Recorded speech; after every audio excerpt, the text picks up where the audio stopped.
Welcome to Cross Party Lines. As you know, it's a podcast designed to unpack New Zealand politics so that you don't have to. And all thanks to our foundation partner, Frank Risk Management, the 100% kiwi-owned insurance brokerage. Now, we're only a few days away from the live shows that we've been telling you all about. So if you've missed out on tickets, this is your reminder that we have added some live streams for both shows. Purchase live stream tickets from tapliveevents.com to join in real time. Tickets are $10 per show or $16 for both shows. Yeah, that's a bargain. Well, the extraordinary story of last week was the comments made by Winston Peters in the House, telling an MP from another party who's lived in New Zealand for more than 3 decades he should go back to his own country, and then, as Foreign Minister, collectively labelling the Chinese leadership as a bunch of liars. So that'll be the first topic, I think, that we'll want to discuss tonight, Chris. But there's been some other things. We've had the Ipsos poll on issues, showing Nationals slipped behind Labor on economic management. We've had some foot-in-the-mouth comments from Christopher Luxon, which I see as we're recording. He's apologised for today. And we saw the MSD Child Poverty Report come out at the same time as the Children's Commissioner, Claire Ahmad, was not reappointed, despite having served only half of her term. So quite a few issues there, but let's start with the top, and I'll ask you what you think of Mr. Peters and his performance in the House last week. Well, I watched the video a number of times because I had the usual feeling of horror when I saw it, and then more bemused, and I was trying to think what it reminded me of, and then I came across it. It was that great Dylan Thomas poem, "Do Not Go Gentle into That Good Night." And the first stanza of it is, "Do not go gentle into that good night. Old age should burn and rave at close of day. Rage, rage against the dying of the light." I won't give you the full poem, but that's what it reminded me of. It was just so disproportionate, so peculiar, and so extreme to respond to an interjection like that. I wondered really whether he had totally misheard what Lawrence had to say and had lost the plot. So, everyone's lined up to cane him and criticize him and say he should resign and so on. So, but looking at it, one gets the feeling from it that we have a career that started in 1975 when a very fresh-faced young lawyer stood against Matt Rata in Northern Maori. And all these years later, we have the same person standing as leader of New Zealand First, which he's led for 30 years. And it's all coming to an end. So that's the way I saw it. It was so disproportionate, so extreme. And I mean, this Green MP, by all accounts, is quite a nice sort of a guy. I think he's made history in the New Zealand Parliament that he is the first ever, I would venture to suggest, the first ever Egyptologist ever to have been elected to the New Zealand Parliament. That's a specialty. Whether he specialises in mummies, which may explain his interest in Winston, I don't know. But it certainly, I mean, the guy simply called out, "Have you been vaccinated?" And I presume he meant COVID, not rabies or anything else. But it was just an extraordinary response. And by all accounts, this guy works very hard. He's the leading questioner for written questions. He's very enthusiastic. Other political parties generally speak high of him. So he's not one of those people who is inherently nasty and offensive. He looks quite a jovial chap. So that's my take on it. Yeah, well, I watched the tape as well and then couldn't make up my mind whether it was some grumpy octogenarian bigot who just lost the plot, or whether it was a deliberate move and he was attention seeking and trying to stiffen up his xenophobic electoral following. Probably the latter, although, as you say, the disproportionate nature of the response was really quite remarkable. And people have labelled it racist, and I thought about that because I don't throw that term around lightly. But, would he have said that about another MP? Let's take Andy Foster, one of his own MPs, born in the United Kingdom. Now, would he tell Andy Foster to go back to his own country? Or was it just because Lawrence Xu-Nan, I think his name is, was Chinese? And, my conclusion was that it's the latter. He did it simply because he was Chinese. And then you've got to say, what was the impact of Peters' comments? Because that's what really counts. Well, the first impact was to wind up the racists and the bigots. And he actually makes it he sanitizes the ability for people to go out and tell people to go back to their own country because they have a different skin color or a different country of origin. And then the second impact, and this is the more significant one, is how does that make people feel who have lived as Lawrence has almost all his life in this country? It makes them feel unwelcome. It makes them feel discriminated against. It makes them feel looked down upon, and it probably makes them feel insecure. So there's some serious consequences in what he did here in New Zealand. But now let me talk as a former foreign minister. A former foreign minister, a former diplomat, sacked for saying that, rather diplomatically, asking the question whether President Trump understood history. And he said that was untenable. That was a gross insult, unacceptable. And yet he goes out and tells the leaders of the country the country that is our biggest trading partner, the biggest source of our international students, and a major source of tourists to this country, that they're a bunch of liars. Now, never in my time as foreign minister have I called the leaders of another country liars. Now, I'm a free citizen now. I could call Donald Trump a liar for saying that our soldiers didn't have the courage to fight on the front line in Afghanistan, and he is a liar. But I wouldn't be saying that if I was foreign minister. I think that makes his relationship with the Chinese government untenable, and I think that actually he should be dismissed by Christopher Luxon. Do you know the Chinese ambassador? My experience of him, he's one of the brightest people in Wellington, highly articulate, very fine diplomat. I was surprised that the Chinese embassy actually responded, and I couldn't think of any circumstance in my time where there was such a formal and admonishing response from a foreign embassy in Wellington. Yeah, it's unusual for that to happen. Yeah, I have met the ambassador. I think I spent most of the time asking him why China was not condemning Russian aggression in Ukraine. He wasn't quite so articulate and eloquent in answer to that question, but he's a bright guy, no doubt about it. But look, Luxon dismisses us and says that New Zealand's got a great relationship with China. I've got to say, on my recent visit to China, when I talked to New Zealand businessmen that are living in China, that is not their perception of the current state of the relationship between the two countries. They say that the relationship has gone backwards, that the Chinese leadership now tend to see New Zealand as retreating back into its position, standing behind America, right or wrong. Now, look, I'm not condemning Peter for any criticism he might make of China.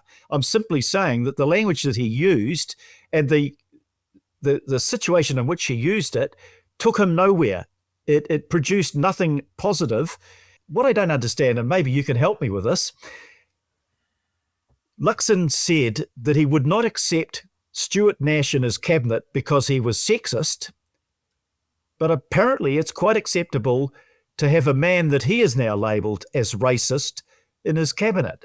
Does that mean to say that sexism is not acceptable but racism is?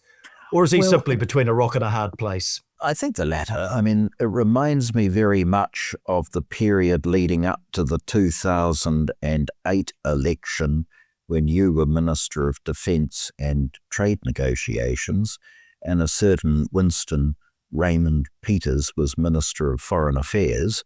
And you may recall that period in the House when questions were being asked of him.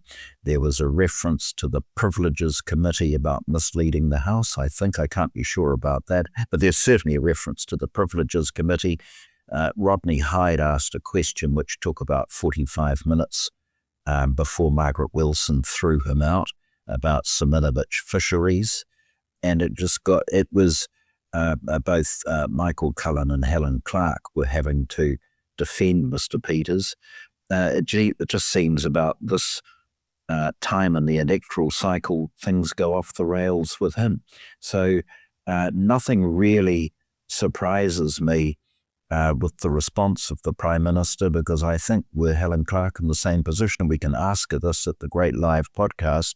By reference to 2008, she probably would have wanted to keep the arrangements in place till the general election. Having said that, however, you do, and you're a veteran of many parliaments. I was there for 5, I think. 4 full ones, and then I sloped off after the beginning of the 5th. But you really got a feeling about this time in the electoral cycle that Parliament's done its dash and that a fresh mandate for the political parties is required. And I get that real feeling about this Parliament. The thing that amazes me is the level of intra-coalition partner discord. I've never seen anything quite like this before. Now, you, of course, were in coalition with Jim Anderton, who was a somewhat aggressive and abrasive sort of a person, but I don't think it ever happened with him, with you guys. And of course, we were overwhelmingly the major party of government between 2008 and 2017, but we never had it with ACT or Tariana and Pitta or Te Ururoa. It was, and Peter Dunn, it was always extraordinarily pleasant and collaborative right up until the time when it was time to campaign. And even then we were measured. So I've never seen this level of discord, and maybe it's a reflection of the three-party nature of the coalition and the fact that everyone's vying for everyone else's vote.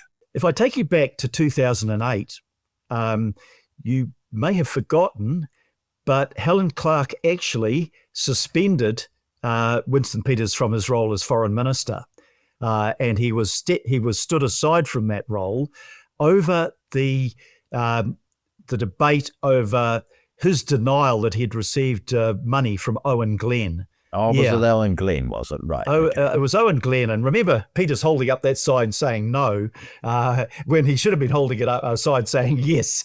And he got caught out and he got suspended. And I don't think he resumed the role of foreign minister up to the election. But we can get Helen to talk about that. But I've got to say, look, you mentioned Jim Anderton. Jim Anderton was a paragon of appropriate behaviour as a coalition partner.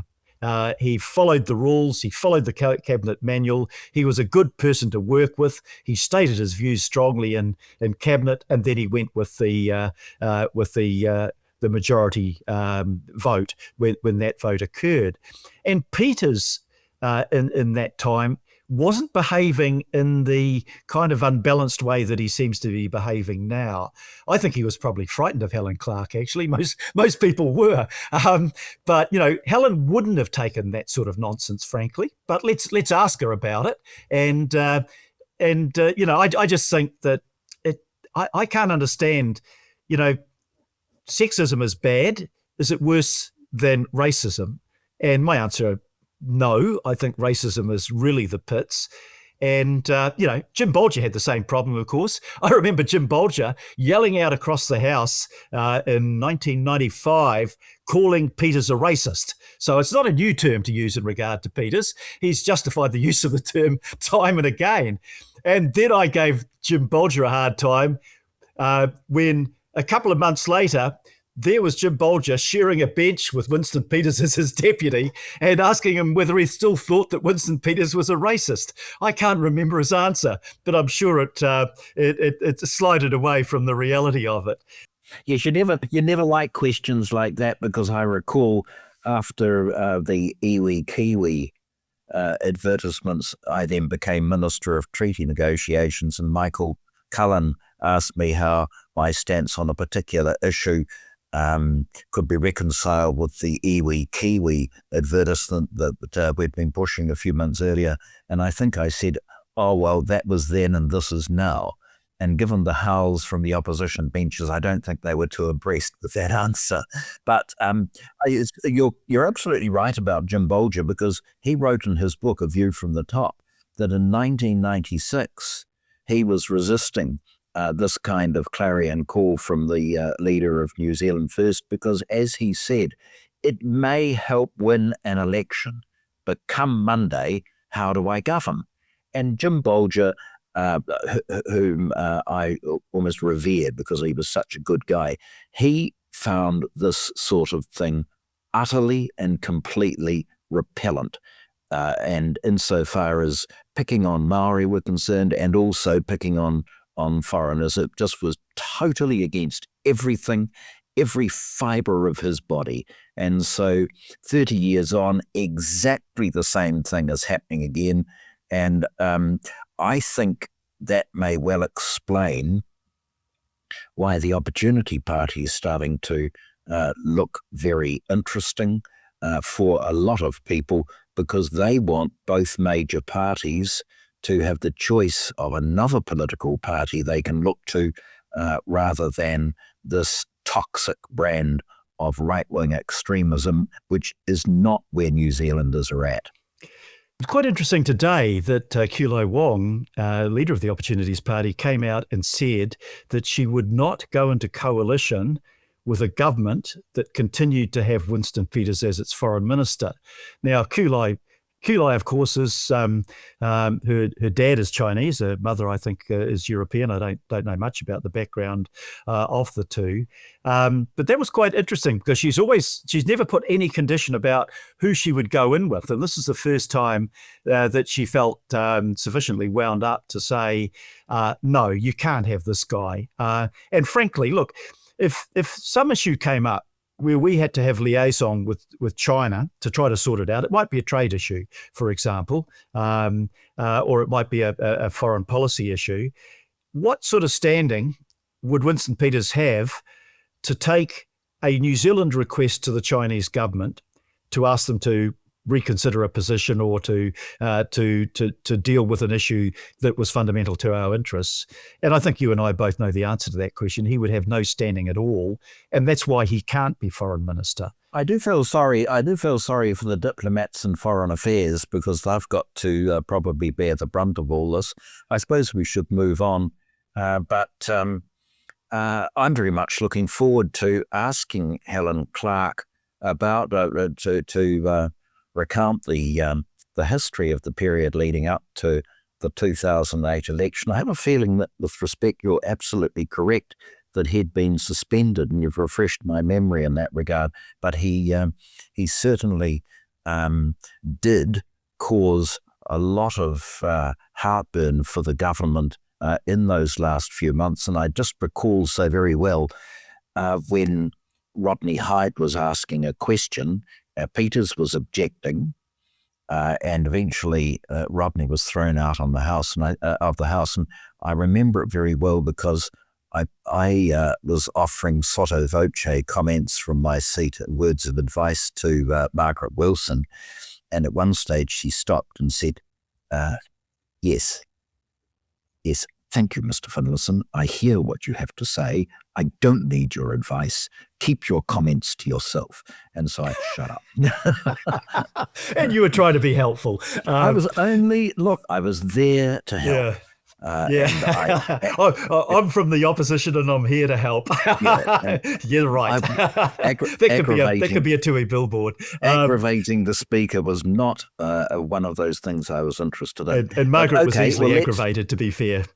Let's move on, and people can reflect on whether it was deliberate or a bit of a cock-up, or, as I say, more of the first stanza of Dylan Thomas's great poem, Do Not Go Gentle Into That Good Night.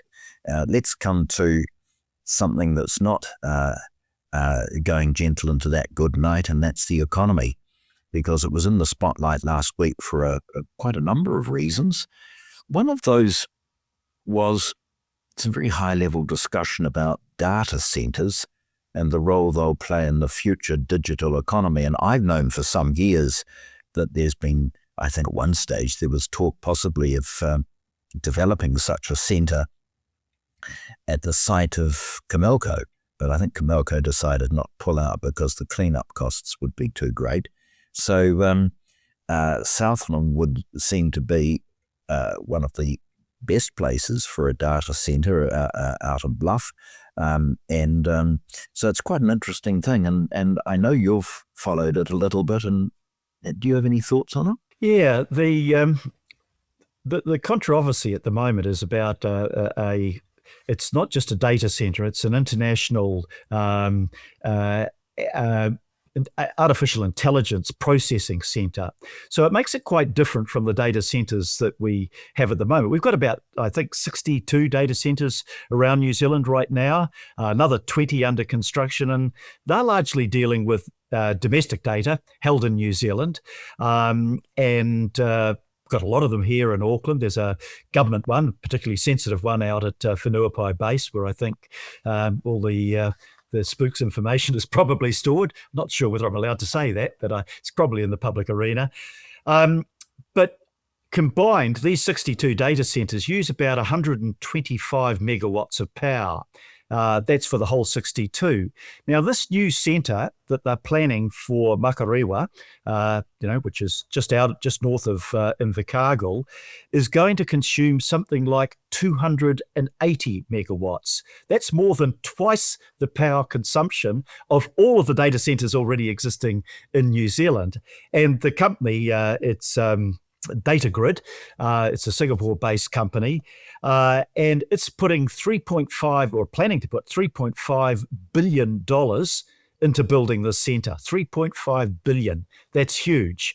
It'll take about 1,200 construction workers, but the long-term workforce is pretty small. It's about 50. So it's caused a lot of controversy, and I just wanted to quote from a couple of people, one either way, actually. Sam Stubbs has recently put something online on social media, coming out very strongly against it, and he said three reasons why he's opposed to it. One, it doesn't employ many people. I've just said that. Two, they don't pay much tax. That's an interesting question. We might come to that in a moment. And the third is that it consumes enormous amounts of power and water, which, if not met by new supply, would push up the demand for those commodities and therefore push up the prices. So if you took Sam, and he's an interesting sort of a guy, at his word, you'd say, well, why the hell would we want that in New Zealand? Well, I went and looked at some other academic analysis of what the data centre means for New Zealand. I came across a guy called Professor Alan Brent. Don't know whether you know about him. He's the head of a Department of Sustainable Energy at Systems at Victoria University. And he argues quite to the contrary. He says, with the right design and with the market incentives, a data centre with that level of high sustainable demand would be a positive for creating new sustainable energy generation. And the other argument is, I guess, about climate change. If you were to put this data center in a country that relied on fossil fuels to generate electricity, it would use the equivalent, would create the equivalent emissions of 500,000 cars. Whereas if you do it in a place like Invercargill with sustainable energy, with a cool climate, so they wouldn't have to use as much energy for cooling or water for cooling, that would be a positive factor for containing global warming. So there's two opposite points of view.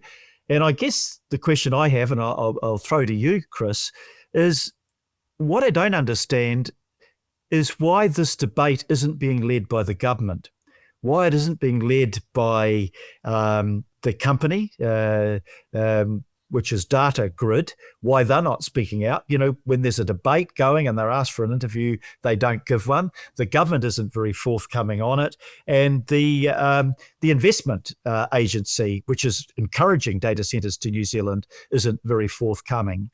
Probably a fair question, actually, because instinctively, my feeling is that we should go and develop these centres because ultimately it will be good for the economy, very good for Southland. One of the key points about where you put it is it in an area that could be exposed to seismic activity, and everyone always says that Southland's probably the best part of the country, although they had that whopping great earthquake in Te Anau the other day.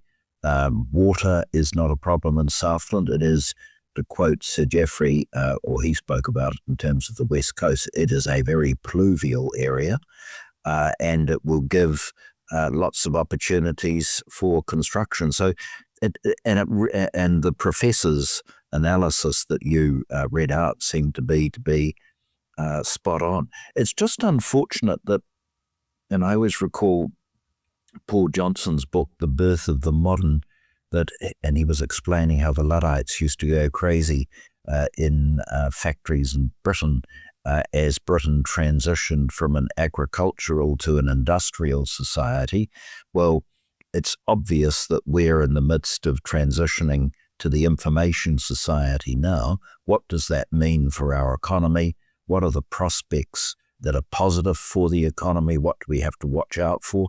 So this is the kind of debate that we ought to be having, and it shouldn't be sort of a negative, fearful debate, but it should be a very positive one.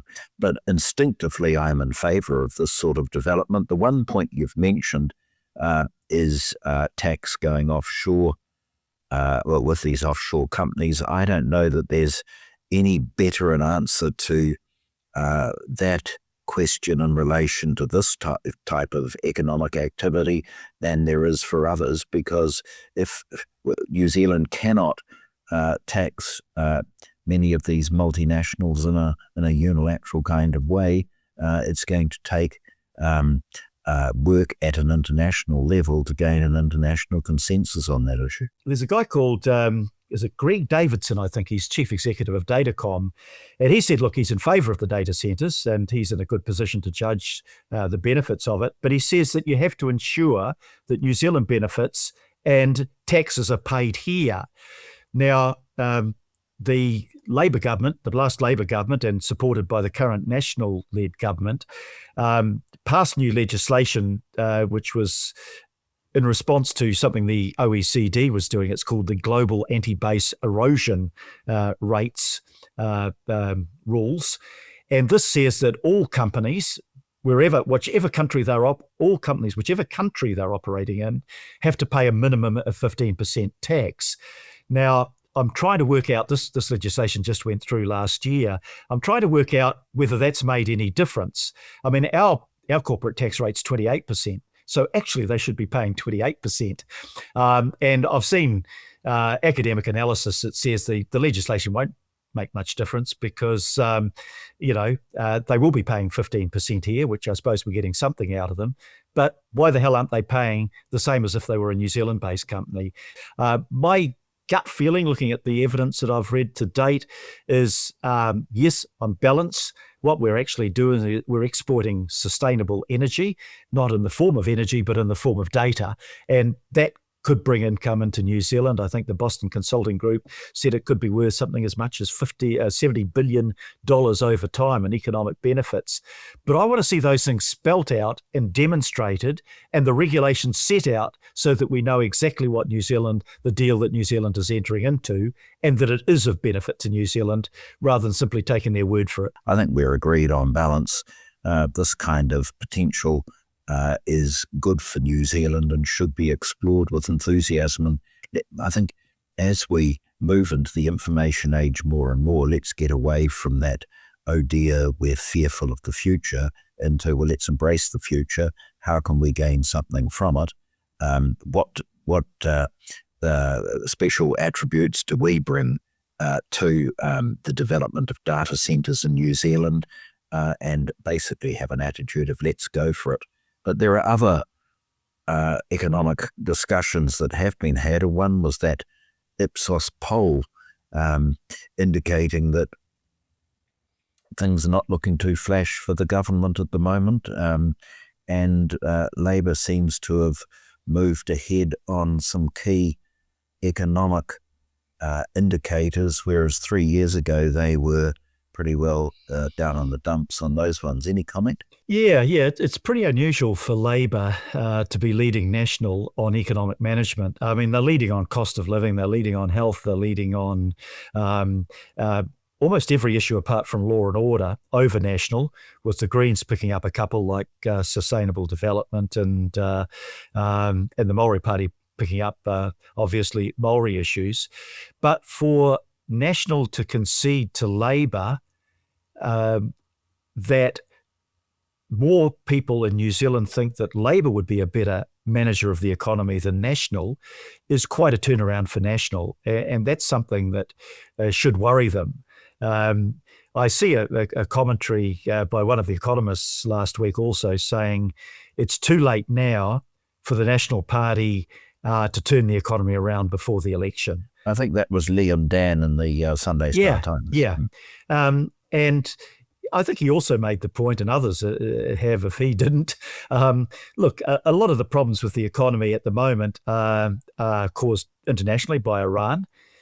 But of course, that didn't stop the National Party when they campaigned last time, saying it was all the government's fault, notwithstanding the impact of COVID, which was also international. So, you can't say it's their fault despite economic international conditions if they're in government, but it's never our fault because there are international economic conditions. Yeah, the rule of thumb always used to be, and O'Key used to say this to us, look, we can blame the other lot for 3 years, then it's our fault. We have to take responsibility.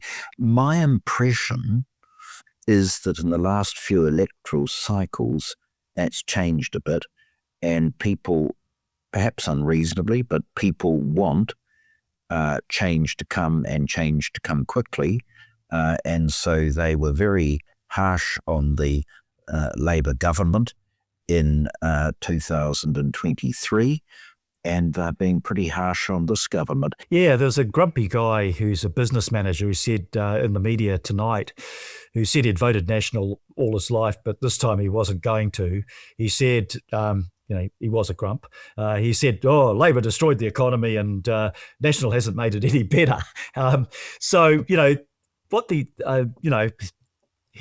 He might be an extreme version of that. But the average person asks themselves, am I feeling better off than I was 3 years ago? And the truth is, because of a slowdown in wage increases and an ongoing increase in the cost of living, people aren't feeling better off. Normally, that vote would go from National to the main party of opposition, Labour. In this case, some of it's being diverted across into New Zealand First, notwithstanding the fact that every budget was passed and every economic measure in every budget owed its existence to the New Zealand First Party's support for the government. So, we continue to have this pretense, and it seems to be working for Peters. This is what I struggle to understand, that even though he has voted for every economic measure that the government has put forward, he's not to blame for it. And he's saying to people, well, vote for me and I'll ensure more of the same, because he is going to support the coalition government.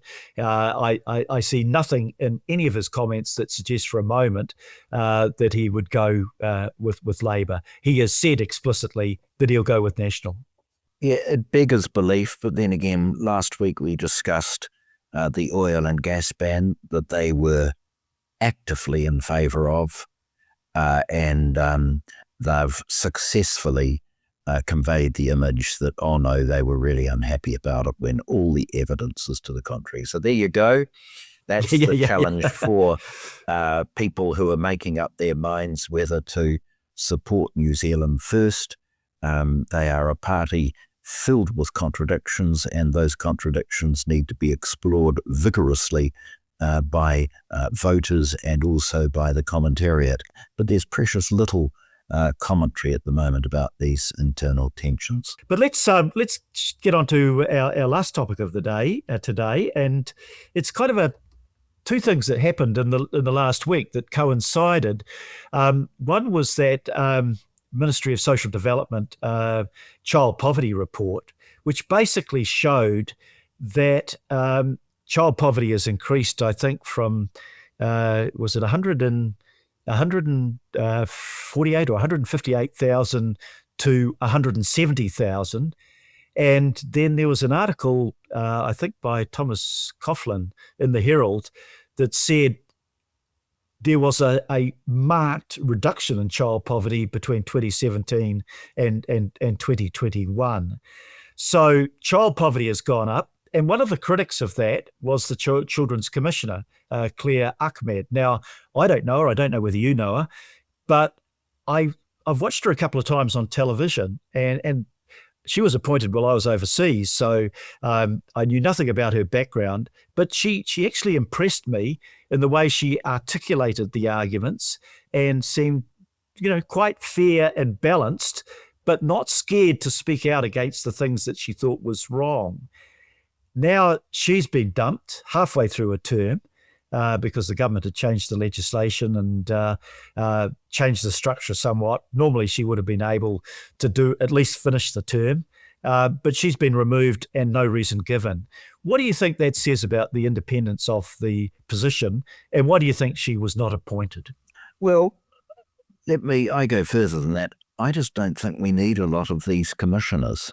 Why do we need a retirement commissioner? Why do we need a children's commissioner, especially when before the ink is dry on their warrant, they turn into instant sages and persistent critics of governments of whatever stripe?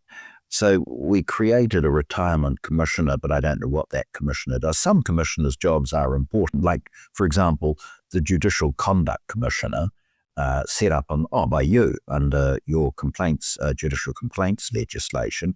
It's absolutely imperative that no minister, the Attorney General or the Minister of Justice, have absolutely nothing to do with what the Judicial Conduct Commissioner is to decide, and his or her reference to the relevant minister for the establishment of a panel and so on. It should be all totally independent.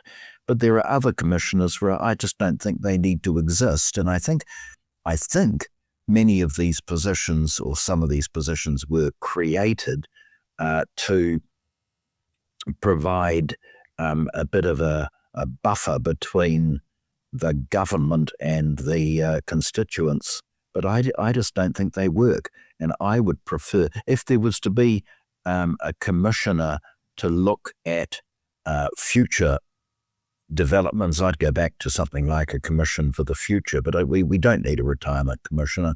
I genuinely don't think we need a children's commissioner. I think that the responsibilities should rest with the minister in charge of Oranga Tamariki or whatever, and we don't need this person who's often perceived and has often been something of a Boy Scout do-gooder, making all the right noises and pursuing a particular agenda of their own. So I'd abolish a lot of them. Well, I'll put this challenge to you, Chris. We'll have to disagree agreeably here.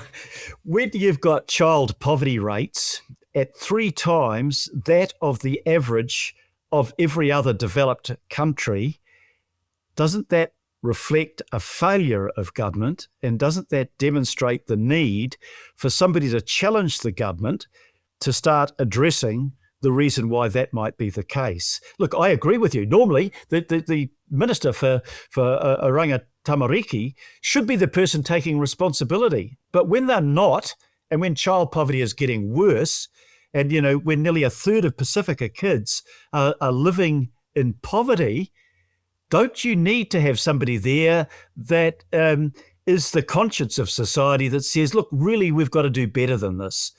We've got to have, and what Claire Ahmed was asking for was a bipartisan position to address the challenge of child poverty. Why should we tolerate a situation where New Zealand, once thought of the country in the world, where the best country in the world to raise your kids, fine if you're middle class like we are, not so fine if you're from a low-income Maori or Pacifica family, where kids aren't getting basic things that say that result in the use of the term material hardship. They're not getting good nutrition. They're not getting as good healthcare as they should. Now, if the government's not doing that, don't we need a children's commissioner? No. Well, the answer is no, because we've got plenty of other groups that can do it just as eloquently. The Child Poverty Action Group. We've got the Salvation Army, which is very vocal and compelling on a lot of these issues. We've got the Catholic Social Justice Commission. We've got some group in the Anglicans. So all around the community, there are people raising these issues, and fundamentally it's the role of the opposition to highlight them and slam the government on it.